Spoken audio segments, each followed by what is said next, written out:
Good morning students. Students, in the previous class I explained you congruency of the triangle. So what is congruency? Yes, congruency means if two shapes are identical to each other, if they are having same shape and size both. Okay, so we can say that those figures are congruent to each other. Understood? Now, in congruency of the triangle, we see that two triangles have, if all sides are equal, so they are congruent to each other by SSS, side congruency criterion. And if they are having two sides and one angle are equal, so they are said to be congruent to each other by SAS, means two sides are equal and one included angle are equal. So they are said to be congruent to each other by SAS, side angle side congruent criterion. And if they are having two angles and one side, means ASA are equal, so they are said to be congruent to each other by ASA, angle side angle congruent criterion. Understood? And one more thing is there, right hypotenuse side, means in a right angle triangle, one hypotenuse, means there is only one hypotenuse in the triangle, one base and one perpendicular. So hypotenuse of both the triangles and one side are equal and both are right angle triangle. So those figures or those triangles are said to be congruent to each other. Understood? So there were four criterion of congruency. Understood?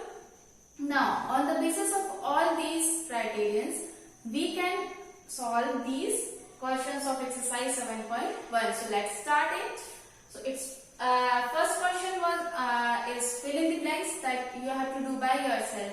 Remember all the things that two lines are said to be congruent if they are having same length. Okay, and if two angles are equal, means suppose 70-degree angle is equals to this is angle B, which is 70, and angle C, which is angle B of one triangle and angle P of another triangle, which is also 70 degree. Both are correspond to each other. Okay, both are corresponds to each other and both are equal. So we can say that measure of angle B is equals to measure of angle P. Means if two angles are equal to each other, means their measures are same. Okay, understood this thing? So in this way you can solve these questions. Okay. Now question 1 is for your homework. Do by yourself. That is fill in the blanks. So do by yourself. Question number 2 is that you have to take the example of real life, that two figures are congruent to each other or two shapes are congruent to each other. So you have to give the example of real life. So that's for your homework. Do by yourself. Now in question number 3, if triangle ABC and FED are congruent to each other, this is the symbol of congruency. Okay, if two triangles are congruent to each other, under the correspondence ABC corresponds to FED, write all the corresponding parts of the triangle. So first of all, what we have to do? Yes, we have to make the triangles. Triangle ABC and triangle FED. Triangle ABC and triangle FED. Okay. Now we have to ABC is corresponding to FED. Now we have to, if they are congruent to each other, means what? Their measure of their sides are same, their measure of their angles are same, so that they are congruent to each other. So in this question, it is already given to us that they are congruent to each other, means all the properties it will satisfy, means they have equal length of their sides and they have equal measure of their angles.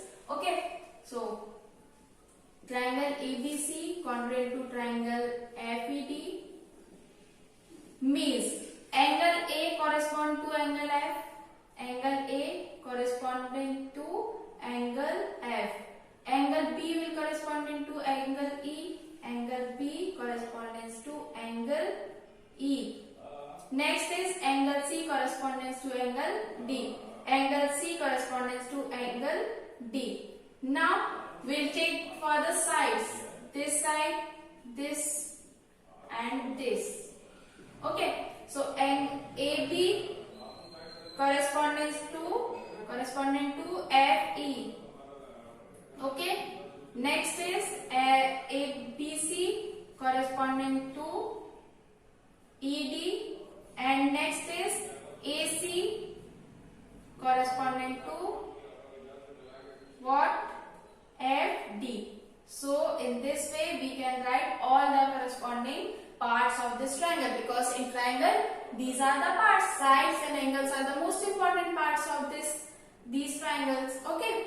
So in this way you can write all the corresponding parts of this triangle.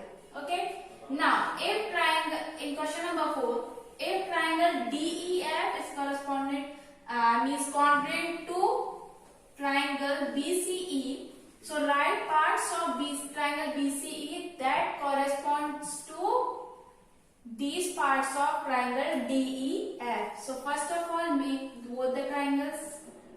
Triangle DEF, and next triangle is BCA. Now these are the angles, okay, and they are congruent to each other. So first of all, triangle DEF congruent to triangle BCE. It is given in the question. Okay, it is given. Now we have to write the parts of BCA that corresponds to the parts of DEF. So in first question, angle E will be corresponds to which part of this triangle? Angle E corresponds to angle C, as you can observe. Now next is EF. EF means CA. So EF will corresponds to CA. Now next is angle F. Angle A will corresponds to angle A, and next is DF. DF corresponds to BA. Okay, DF. So in this way we can solve these questions. Understood all the things? I hope you understood. And if you have any doubt, then you can ask.